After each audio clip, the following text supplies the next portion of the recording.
ከዝሙት ሽሹ ብሎ ይጀምራል። ሰው የሚያደርገው ኃጢአት ሁሉ ከሥጋ ውጪ ነው። ዝሙትን የሚያደርግ በገዛ ሥጋው ላይ ኃጢአትን ይሠራል። ወይስ ሥጋችሁ ከእግዚአብሔር የተቀበላችሁት በእናንተ የሚኖር የመንፈስ ቅዱስ ቤተ መቅደስ እንደሆናችሁ አታውቁምን? በዋጋ ተገዝታችኋልና ለራሳችሁ አይደላችሁም። ስለዚህ በሥጋችሁ እግዚአብሔርን አክብሩት። እስኪ በዋጋ በሉ። ተገዝታችኋልና ለራሳችሁ አይደላችሁም። ስለዚህ እኛ የማነን? አንተ የማነህ? የኔ ነህ።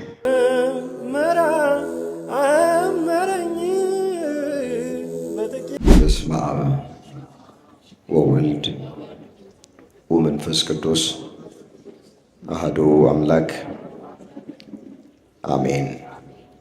ለትምህርታችን ከተጻፈው ነገር መካከል አንተ የኔ ነህ በሚል ርዕስ መነሻነት ጥቂት ቆይታ እናደርጋለን። እንግዲህ ለያዕቆብ ቃሉ አስቀድሞ ተነግሯል። ያዕቆብ ማን ነው ስንል አባቱ ይስሐቅ እናቱ ደግሞ ርብቃ ተብላ ትጠራለች።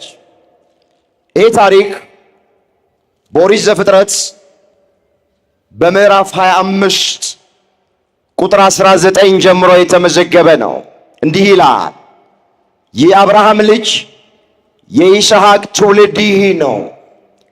አብርሃም ይስሐቅን ወለደ።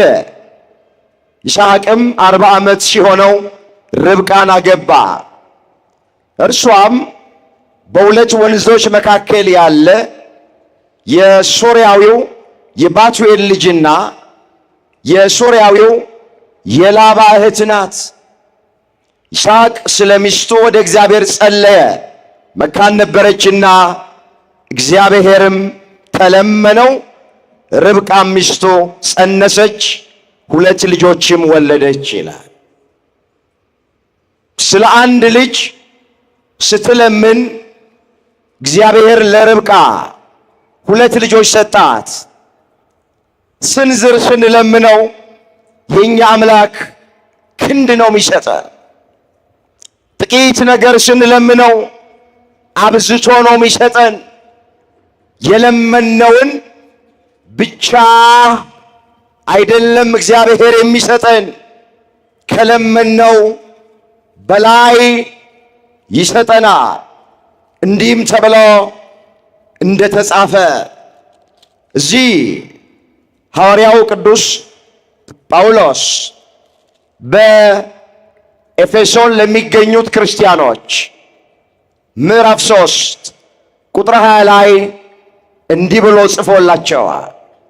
እንግዲህ በእኛ እንደሚሰራው ኃይል መጠን ከምንለምነው ወይም ደግሞ ከምናስበው ሁሉ ይልቅ እጅግ አብልጦ ሊያደርግ ለሚቻለው ለእርሱ በቤተ ክርስቲያን በክርስቶስ ኢየሱስ እስከ ትውልዶች ሁሉ ከዘላለም እስከ ዘላለም ክብር ይሁን አሜን ነው። ቃሉን አስተውሉት። በእኛ እንደሚሰራው ኃይል መጠን ከምንለምነው ወይም ከምናስበው ሁሉ ይልቅ እጅግ አብልጦ ሊያደርግ ይችላል ነው። ይስሐቅና ርብቃ ስለ 2 ልጅ አልለመኑም። እንደዛ ተብሎ አልተጻፈም። ስድቤን አርቅ፣ የተዘጋ ማኅፀኔን ክፈት፣ ፍሬ ስጠኝ፣ ልጅ ስጠኝ ብላ ነው የለመነችው። ስለ አንድ ልጅ ስትለምን ግን 2 ልጅ ሰጣት፣ ያዕቆብና ኤሳውን ማለት። ሁልጊዜ እንደዚህ ይሆናል። እግዚአብሔርን ደስ የሚያሰኘውን እንደ ፈቃዱ የሆነውን ማንጠፋበትን የማንጎዳበትን የለመነው እንደሆነ የለመነውን ብቻ አይደለም ይሰጠን፣ ከለመነው በላይ ይሰጠናል። ያሰብነውን ብቻ አይደለም የሚያደርግልን፣ ካሰብነው በላይ ያደርጋል። አሁንም አምላካችን እግዚአብሔር የለመነውን ብቻ ሳይሆን ከለመነው በላይ ለሁላችን ያደርግልን። ያሰብነውን ብቻ ሳይሆን ካሰብነው በላይ እግዚአብሔር ለሁላችንም ያደርግልን። እንመለስ። እንግዲህ ያዕቆብ ማን ነው ስንል አባቱ ይስሐቅ እናቱ ርብቃ ተብላ ነው የምትጠራው። የቀደመ ስሙ ያዕቆብ ነው። ኋላ እስራኤል ተብሎ ስሙ ተቀይሮለታል። በአንድ ወቅት ያዕቆብ በመንገድ ሲሄድ እግዚአብሔር በሰው አምሳል ተገለጠለት ይላል። የፍቅር ትግል ሲታገሉ አደሩ ይላል። እነሆ ሊነጋጋ በቀላላ ጊዜ በሰው አምሳል ለያዕቆብ የተገለጠ እግዚአብሔር እንዲህ አለው፣ እነሆ ሊነጋጋ አቀላልቷል፣ ልሂድ ልቀቀኝ አለው። ካልባረከኝ አልለቅህም አለው። እስኪ ካልባረከኝ በሉ። አልለቅህም። ካልባረከኝ ምን አልልህም። ያዕቆብ ገና በእናቱ በርብቃ ማህፀን ውስጥ ሳለ በረከትን የተጠማ ነበርና አሁን አምላኩ እግዚአብሔርን ሲያገኘው የጠየቀው ጥያቄ የበረከት ጥያቄ ነው። ካልባረከኝ አልለቅህም አለ። ወገኖቼ እግረ መንገዳችንን መባረክ ማለት ብዙ ገንዘብ መቁጠር፣ ብዙ ብርና ወርቅ እንዲኖረን አይደል። እንደዛማ እንዳንል ያዕቆብ በዘመኑ ባለጠጋ ከሚባሉት መካከል አንዱ ነው። ብዙ እንስሳት አሉት፣ ብዙ በጎች፣ ብዙ ከብቶች፣ ብዙ ላሞች አሉት። ባለጠጋ ነው፣ በሥጋ የተባረከ ነው። ካልባረከኝ አልለቅህም ሲል በጎች ሲጠኝ ማለቱ አይደል። ካልባረከኝ አልለቅህም ማለት ባለኝ ነገር ደስተኛ አድርገኝ ማለቱ ነው። እግዚአብሔር ባለን ነገር ደስተኛ እንድንሆን ሁላችንንም ይርዳ እንጂ ክርስቲያን አሕዛብ በተባረኩበት እንዲባረክ አይደለም ጭንቀቱ። እሱ ለእግዚአብሔር ቁም ነገር አይደለም። በደንብ አድርጋችሁ እንድሰሙ እንፈልጋል። ብር አያስፈልግም አልወጣንም፣ ወርቅ አያስፈልግም አልወጣንም፣ ሌላም ነገሮች አያስፈልጉም አይደል። ግን መባረክ ማለት ትርጉሙ ምንም ትንሽም ትልቅም ነገር ይኑረን፣ 100,000 ብርም ይኑረን 10,000 ብር ደስተኛ መሆን ማለት ነው። መባረክ ማለት እሱ ነው። አብርሃምን እየባረኩ እባርክሃለሁ ሲሉ ይሄን ማለቱ ነው። ስለዚህ መጨነቅ የሚገባን አሕዛብ በተባረኩበት በረከት ለመባረክ ብቻ አይደለም። እኛ ክርስቲያኖች በሰማያዊ ስፍራ በመንፈሳዊ በረከት እግዚአብሔር እንዲባርከን ነው መጨነቅ ያለብን። እንዲህም ተብሎ እንደተጻፈ ላነበው እፈልጋለሁ። ኤፌሶን ምዕራፍ 1 ቁጥር 3 በክርስቶስ በሰማያዊ ስፍራ፣ በየትኛው ስፍራ? በሰማያዊ ስፍራ በመንፈሳዊ በረከት። በምን አይነት በረከት? በመንፈሳዊ በረከት ሁሉ የባረከን የጌታችን የኢየሱስ ክርስቶስ አባት ይባረክ አለ ጳውሎስ። አያችሁ፣ ክርስቲያን መጨነቅ ያለበት በሰማያዊ ስፍራ በመንፈሳዊ በረከት መባረክ። ያ ማለት ምንድን ነው? በቃ ባለን ነገር ደስተኛ መሆን፣ ኑሮዬ ይበቃኛል ማለት፣ አመስጋኝ መሆን። ኑሮዬ ይበቃኛል ማለትን እንድንለምድ መድኃኔዓለም ሁላችንን በቸርነቱ ያግዘን። እንመለስ እንዳይሰፋብን። ካልባረከኝ አልለቅህም አለው። ስምህ ማን ነው አለው። ስሜ ያዕቆብ ይባላል አለ። ከዛሬ ጀምሮ ያዕቆብ ተብለህ አትጠራም፣ ከሰውም ከእግዚአብሔርም ጋር ታግለ አሸንፈሃልና ስምህን ቀይሬዋለሁ፣ ስምህ እስራኤል ተብሎ ይጠራ አለ። ማን ተብሎ ይጠራ? በቃ ስሙ ተቀየረ። ሌሊቱን ሙሉ ሲታገል አደረ፣ ሲነጋ ተባረከ። ያዕቆብን የባረከ አምላክ ሁላችንንም ይባርከን። እንመለስ ወደ ቀደመ ነገራችን። ተቤዥቼሃለሁና አለው። አትፍራ ያዕቆብ ሆይ የፈጠረህ አምላክ እግዚአብሔር እንዲህ ይላል። አዎ ያዕቆብን ብቻ አይደል ሁላችንን የፈጠረን ካለመኖር ወደ መኖር ካለመታየት ወደ መታየት ያመጣ በእጆቹ ያበጃጀን በመዳፎቹ የቀረጸን ግሩምና ድንቅ አድርጎ ይሰራል አምላካችን እግዚአብሔር ነው። እሱን ነው ያመጣው። ያዕቆብ ሆይ የፈጠረህ እስራኤል ሆይ የሰራህ እግዚአብሔር እንዲህ ይላል። ምን ያለህ እግዚአብሔር? ማን ነው የሰራን? አቤት ሁላችንንም የሰራን እግዚአብሔር ነው። የሰራ እግዚአብሔር እንዲህ ይላል፣ ተቤዥቼሃለሁና አትፍራ፣ በስምህም ጠርቼሃለሁ፣ አንተ የኔ ነህ። አንተ የማን ነህ? የኔ ነህ። አዎ ሁላችንንም የሰራን እግዚአብሔር ነው። ሁላችንንም የፈጠረን እግዚአብሔር ነው። በአዳም በኩል እግዚአብሔር ሁላችንን በእጁ አበጃጅቶናል፣ በመዳፎቹ ቀርጾናል፣ ግሩምና ድንቅ አድርጎ ሰርቶናል። እንዲህ ተብሎ እንደተጻፈ በዚህ በኦሪት ዘፍጥረት በምዕራፍ 2 ቁጥር 7 ላይ እግዚአብሔር አምላክም ሰውን ከምድር አፈር አበጀው፣ በአፍንጫውም የሕይወትን እስትንፋስ እፍ አለበት። እጆች ሰሩኝ፣ አበጃጁኝ፣ እንዳስተውል አድርገኝ፣ ሥርዓትህን እማራለሁ አለ። በእጆቹ ያበጃጀን አምላክ እንድናስተውል ሁላችንንም ይርዳ። ስለዚህ ሁላችንን የሰራን የፈጠረን አምላካችን እግዚአብሔር ነው። ካለመኖር ወደ መኖር አምጥቶናል። ካለመታየት ወደ መታየት አምጥቶናል። ይህንን ነው ለያዕቆብ የተናገረው። ተቤዥቼሃለሁና አትፍራ፣ አንተ የኔ ነህ። በውሃ ውስጥ ባለፍክ ጊዜ ውሃው አያሰጥምህም።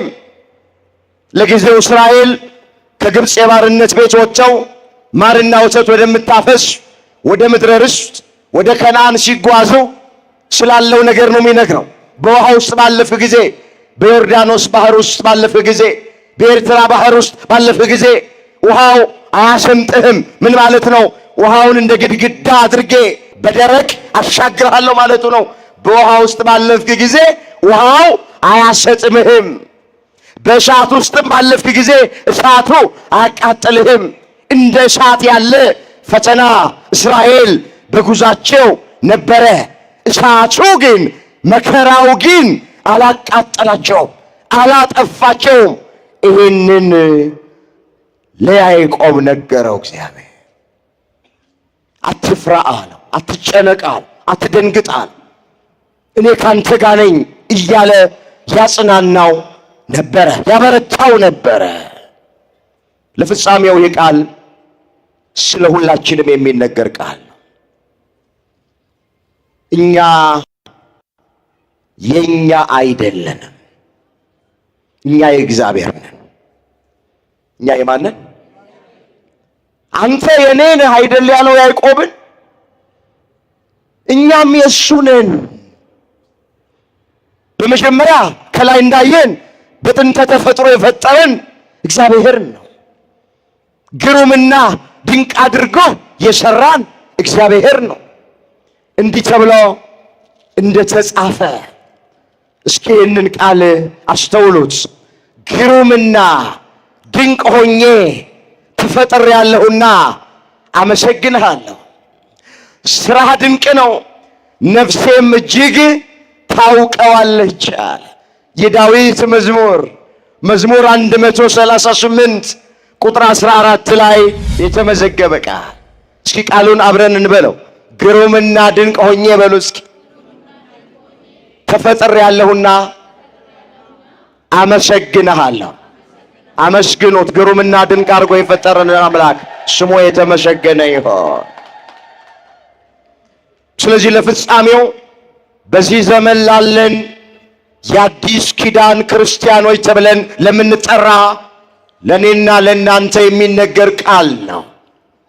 አንተ የኔ ነህ የሚለው ቃል እኛ የኛ አይደለንም፣ እኛ የእግዚአብሔር ነን። የማንን? የእግዚአብሔር። በጥንተ ተፈጥሮ ፈጥረናል፣ አይተነዋል። እሱን በአዲስም ተፈጥሮ ጌታችን መድኃኒታችን ኢየሱስ ክርስቶስ ሥጋውን በመቆረስ ደሙን በማፍሰስ በአዲስም ተፈጥሮ ፈጥሮናል። የኛ አይደለንም፣ እኛ የሱ ነን። አንተ የኔ ነህ ማለት ይሄ። በዚህ በኤፌሶን መልእክቱ ሐዋርያው ቅዱስ ጳውሎስ ምዕራፍ 2 ቁጥር 10 ላይ መልካሙን ሥራ እናደርግ ዘንድ በኢየሱስ ክርስቶስ ተፈጠርን ነው ያለው። እስኪ ቃሉን አብረን እንበለው። መልካሙን ሥራ በሉ እስኪ። እናደርግ ዘንድ በኢየሱስ ክርስቶስ ተፈጠርን። ምን አልን?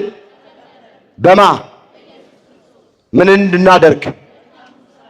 መልካሙን ሥራ እንድናደርግ፣ መልካሙን ሥራ እንድንሰራ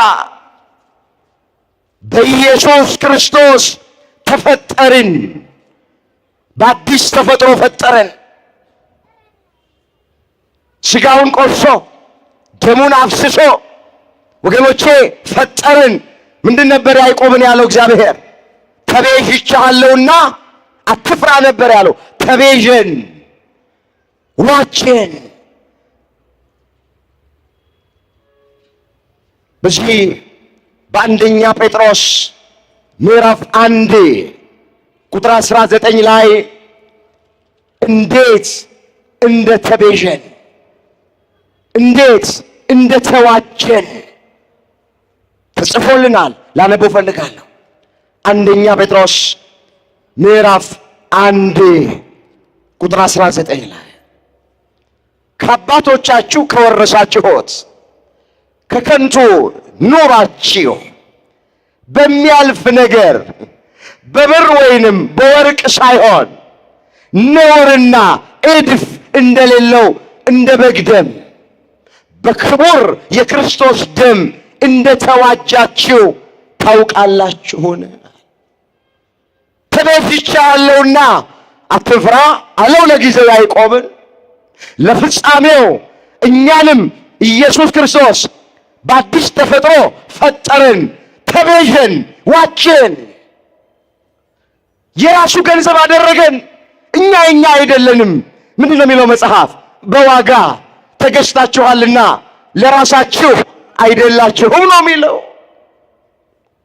እዚህ አንደኛ ቆሮንቶስ ምዕራፍ 6 ቁጥር 19 ላይ የተመዘገበ ነው። ከኋላ መለስ ብዬ አየዋለሁ። እንዲህ ይላል፣ ከዝሙት ሽሹ ብሎ ይጀምራል። ሰው የሚያደርገው ኃጢአት ሁሉ ከሥጋ ውጪ ነው። ዝሙትን የሚያደርግ በገዛ ሥጋው ላይ ኃጢአትን ይሠራል። ወይስ ሥጋችሁ ከእግዚአብሔር የተቀበላችሁት በእናንተ የሚኖር የመንፈስ ቅዱስ ቤተ መቅደስ እንደሆናችሁ አታውቁምን? በዋጋ ተገዝታችኋልና ለራሳችሁ አይደላችሁም። ስለዚህ በሥጋችሁ እግዚአብሔርን አክብሩት። እስኪ በዋጋ በሉ። ተገዝታችኋልና ለራሳችሁ አይደላችሁም። ስለዚህ እኛ የማን ነን? አንተ የማን ነህ? የኔ ነህ።